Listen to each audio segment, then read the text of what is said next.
Welcome to Sex Care is Self-Care, a conversation on women's sexual health brought to you by the She Plus Foundation, formerly the Patty Brisben Foundation for Women's Sexual Health. I'm your host, Patty Brisben. Today is a very special episode on Sex Care is Self-Care. It's the first episode after the foundation's rebrand to She Plus Foundation, and I couldn't be more excited. Joining me today to ask some questions from our listeners about the rebrand is Bree. So, Bree, thank you. She's our development director of the She Plus Foundation. So, say hello, Bree, and tell them what you do on a daily basis. Yes, well, hello, everyone. I am so happy to be here. I am Bree, like Patty said, and I'm the development director. So I am in charge of helping secure funds for the foundation so that we can keep growing impact. And now that we've rebranded, I think the impact is only going to grow. So let's jump right in. I sourced some questions from our social media, our website, and all of our listeners about the rebrand. So the first question is, why a new name? It was time, Bree. You know, I've been to several events with the Patty Brisben Foundation, and people would come up and they would ask, when did she pass? Or they felt like there was a lot of family money in this. And, you know, and granted, I put my share in. You do. I do. But to give the grants that our docs need, we need money because it's just not happening here in Cincinnati, Ohio. This is happening globally. So we need more funding. And it's not about me. It's really not. It's about all women because this is for all women.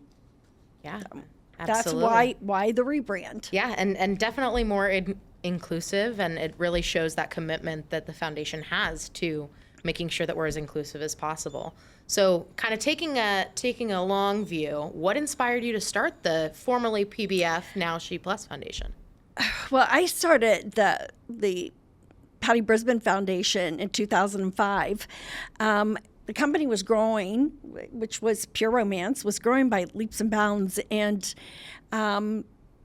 I got a call from the Young Survivor Coalition to come in and to do a convention for them.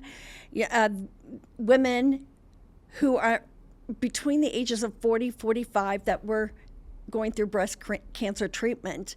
And what they wanted was, you know, during the day, they would go into special classes to talk to doctors about various types of treatment.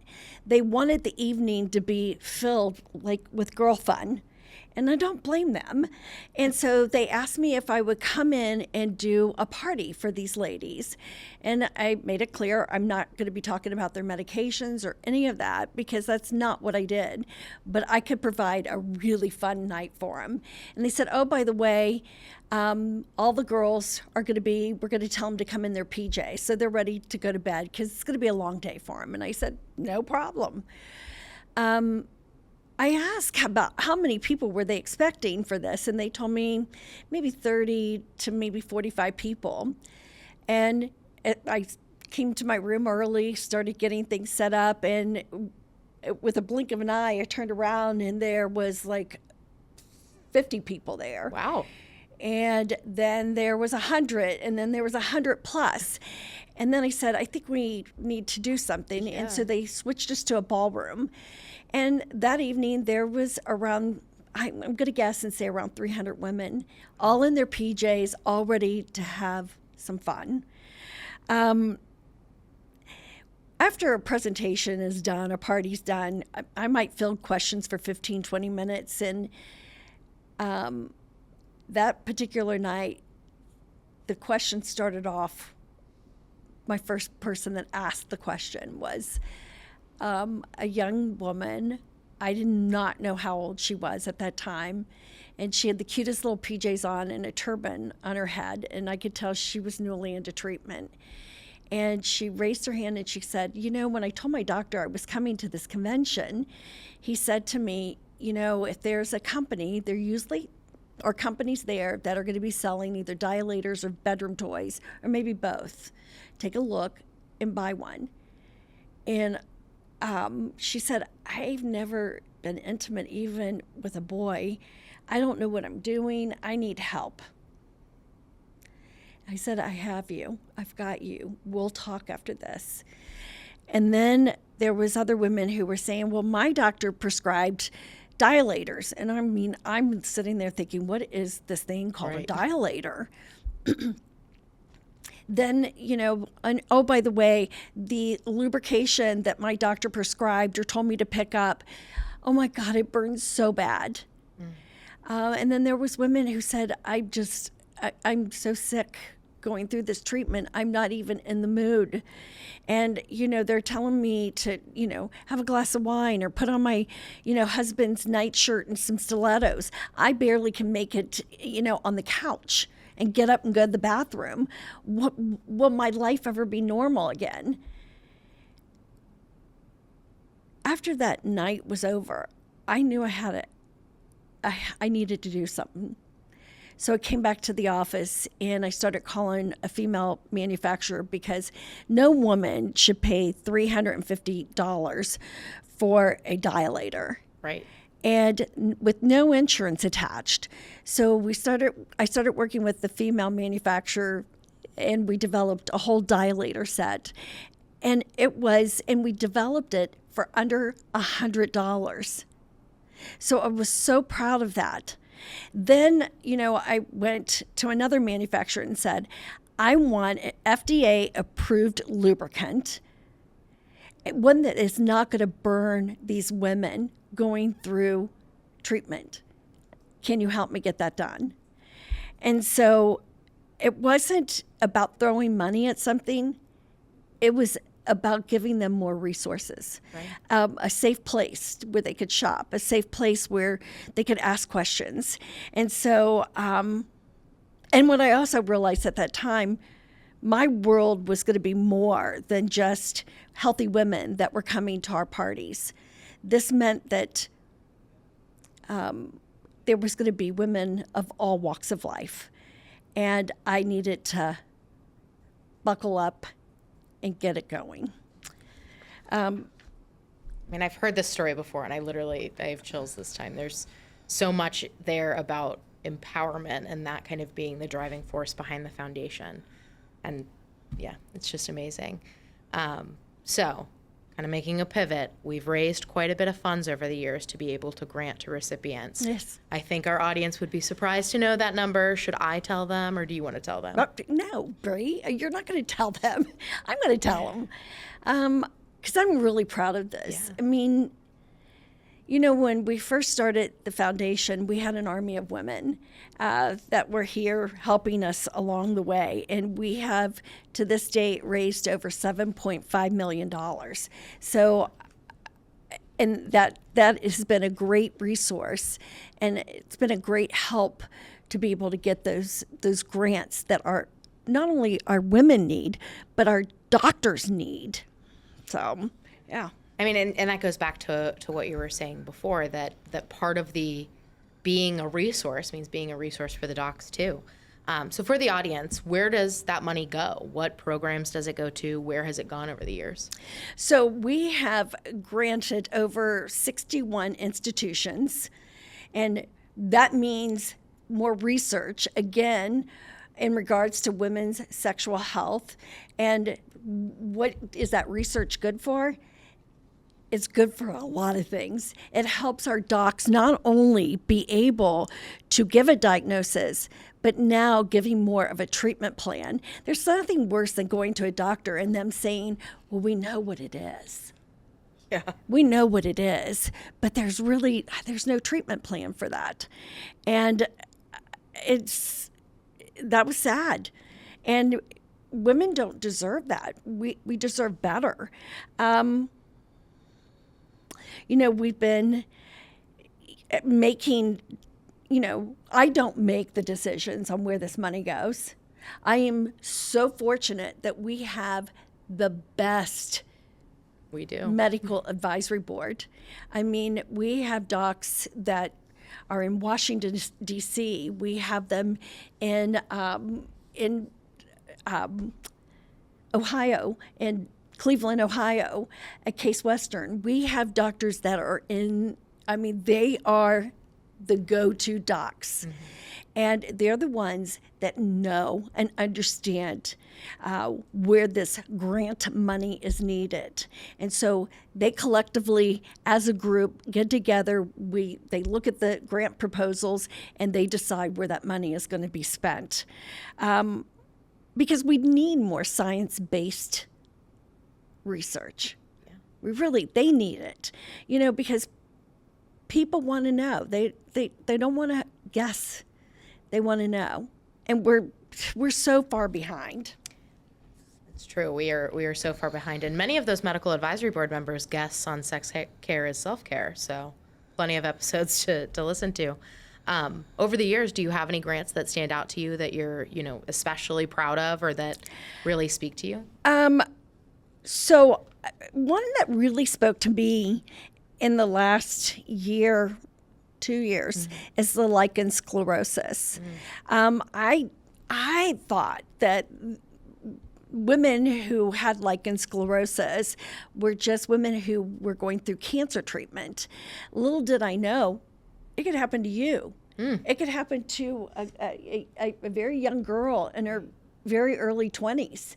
And it is a severe pain that goes along with this, and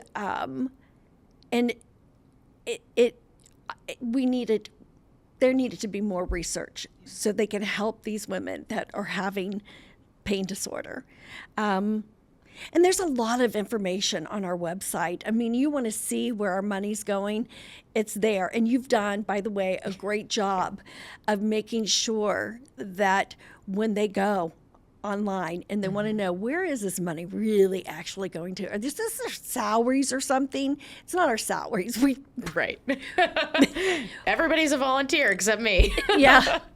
And we know you work for a dinner every now and then too. So, I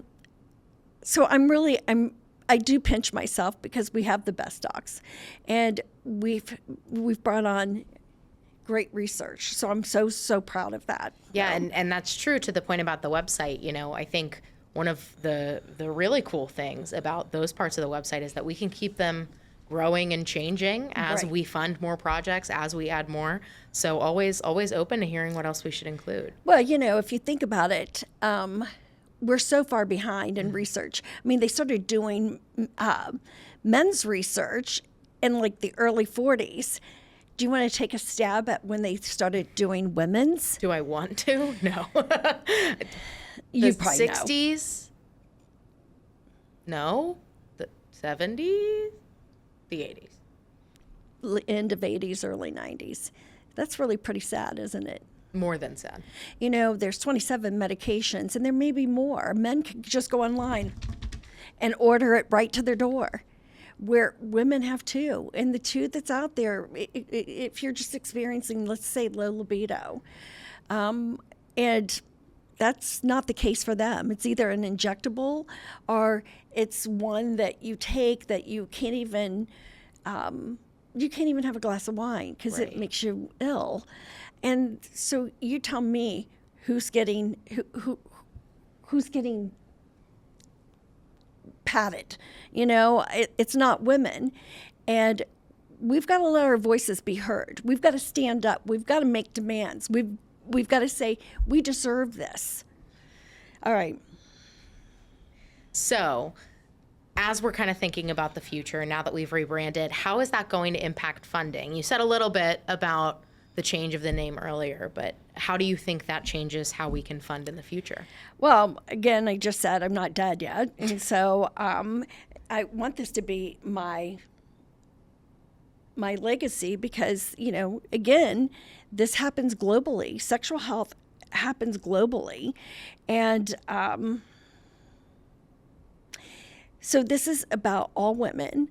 I want this to be about all women and people knowing that it's just not family money. And I need all women to understand, you might not have anything. You might have never experienced breast cancer. You might have known somebody that has, or you've never had pain. Your intimacy with your significant other is great. But I can promise you, you know somebody. If you have a daughter, a sister, a mother, a best friend, somebody's going through something. And, I've always said, it's not about me. It's about how can I help her over here? What can I do for her? My mom and my dad, one thing I could say about them is they taught me, leave this world a better place than you found it. And I have taught my kids the same thing. And I can't just use those words. I have to live it. And I live it every day. I mean, I've been fundraising for, oh my gosh, almost 10 years now.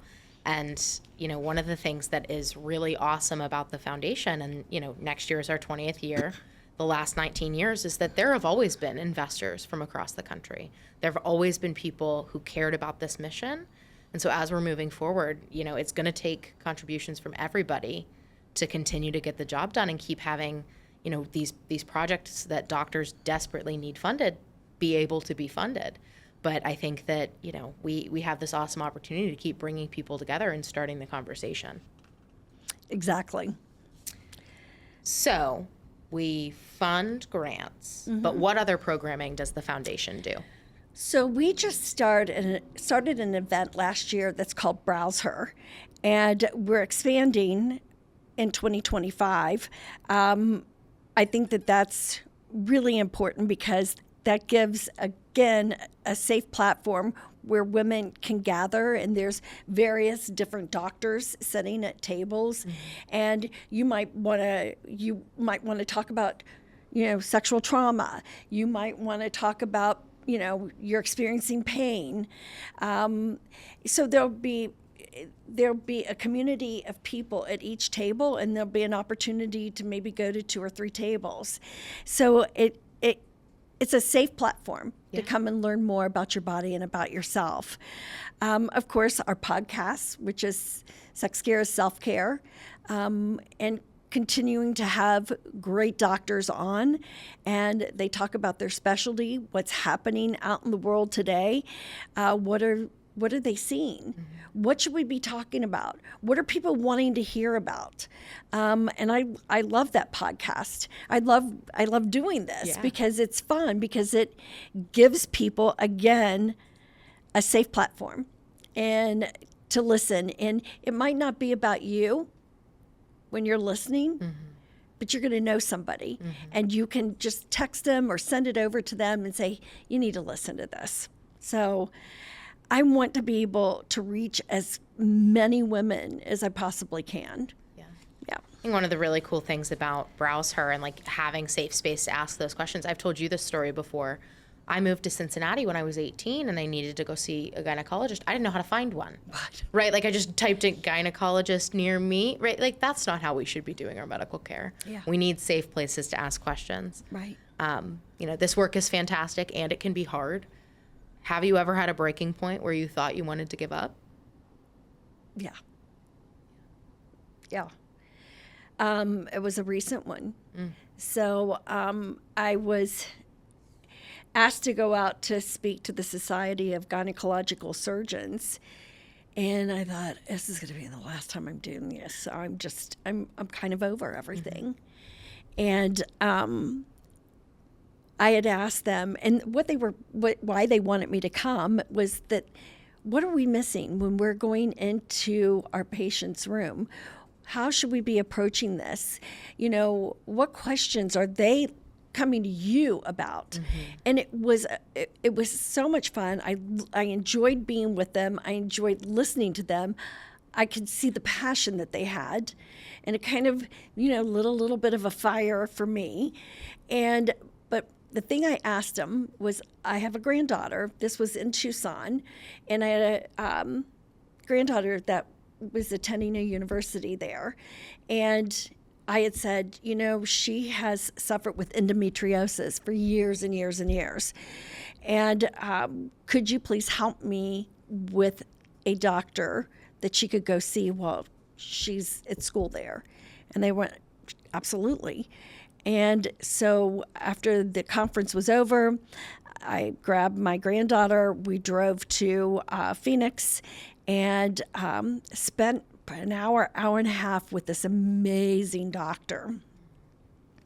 I think she asked her every question that you could think of. She came up with a plan. She shared that plan. And then, if you knew my granddaughter, she's stoic. Mm-hmm. She doesn't cry. She just, she moves on. But she started bawling, crying. And I'm like, oh my gosh. And I walked over and I grabbed her hand and I said, I'm going to leave the room. And the reason that I'm going to leave this room is because I feel like maybe you need to talk to this doctor alone and not with me in here. And I remember as I turned, she grabbed me and she said, Mimi, don't leave. What I say to her, you can hear. I said, okay, but why all the tears? What's going on? And she said, I'm thinking about how lucky I am that I have you. I'm thinking about how lucky I am to be sitting with this doctor here today, because I've been to 7-10 doctors and nobody's had a plan. Nobody's had any answers.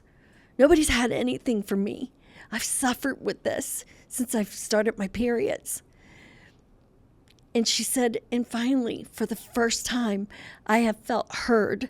I have felt like I'm going to be able to move forward. That was the day I realized my work isn't done.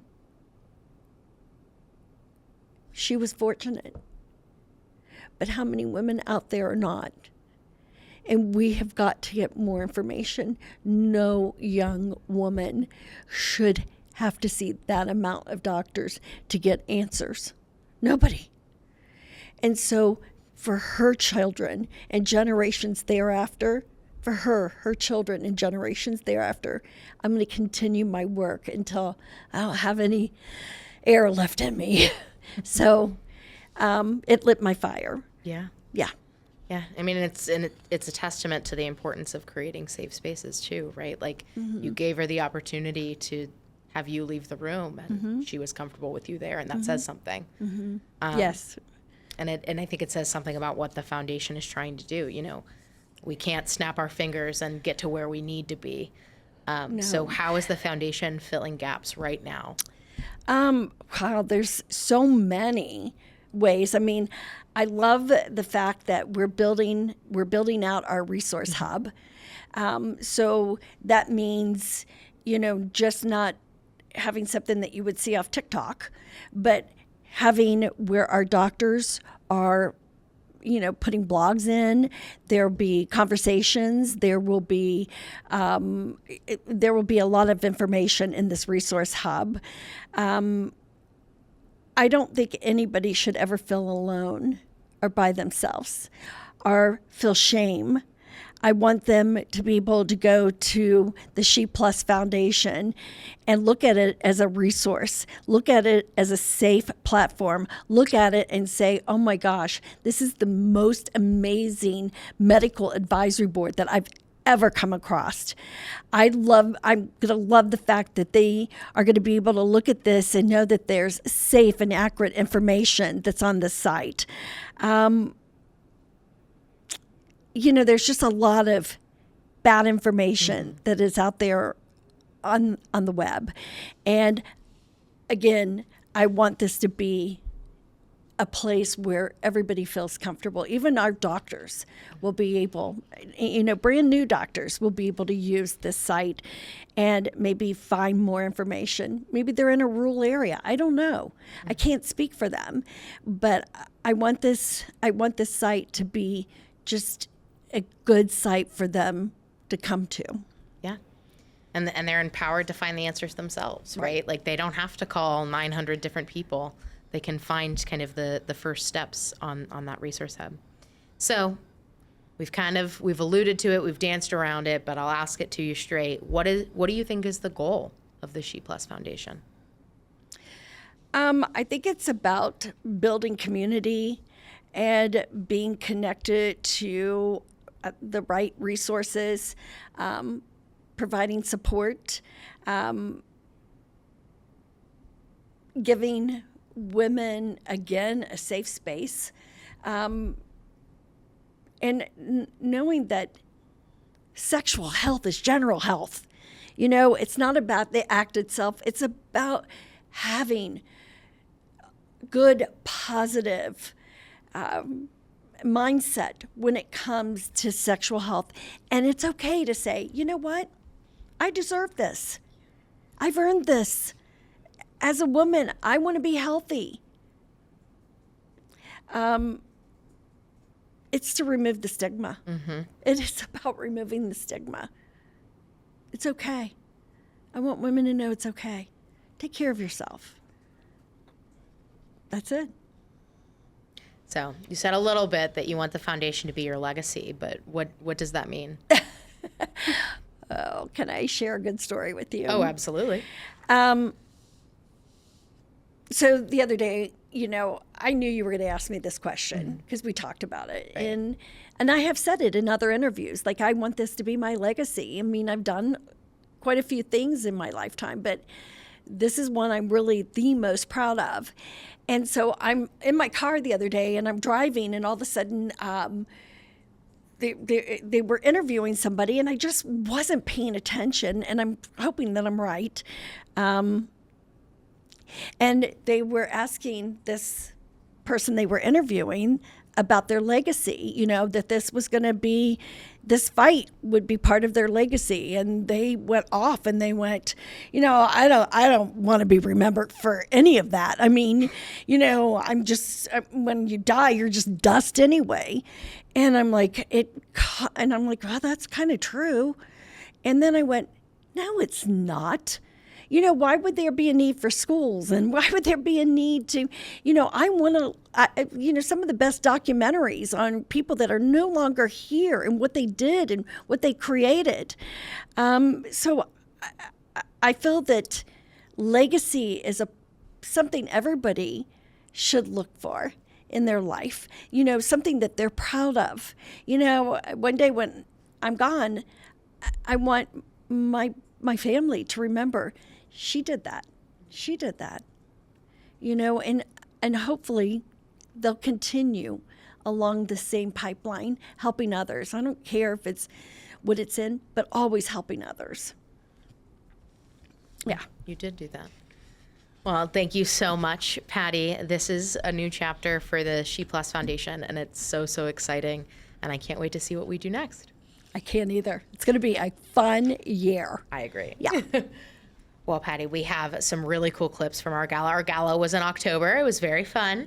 And two of our Docs on our medical advisory board had a message about the rebrand. So let's take a listen. Let's listen. So excited. This rebrand is everything we need it to be. Sexual Health Education Plus. It is, again, our mission is to educate women on sexual health. Dollars are super important, so we get good research funding, so we can get good education, so we can continue improving women's quality of life. I just think She Plus is inclusive, it's universal, it is for everybody because sexual health is such an important issue, and we do not have enough well-conducted studies to be able to give people good advice, because let me tell you, there's a lot of bad advice out there. So much misinformation, disinformation. So what I love about the new website is all the great resources all in one place, getting great health education to women, dispelling some of the misinformation, disinformation. Please go to the new website. Pick up your drinks and let's cheers to moving forward with She Plus Foundation. And super excitingly, the She Plus Foundation is having our first annual Week of Philanthropy, December 2nd to December 10th, so people can learn all about how to support the foundation's mission on the website. I love that because we do need the support. I hope women and men both to join, because I'm going to tell you, if the woman is really running the whole show there. And when she's down, everybody's down. So let's take care of her, and let's give. Let's give for Giving Tuesday. Yeah. Absolutely. And this is a movement, so we need everybody. So for folks listening, you can learn more about the Week of Philanthropy at www.sheplusfoundation.com/Week of Phil. That's PHIL. And learn all about how to create your own fundraiser and get involved at the events we've got going on. Perfect. If you like what you heard today, please rate and subscribe to our podcast. For more information on the She Plus Foundation at www.sheplusfoundation.com. Remember, sex care is self-care and sexual health matters.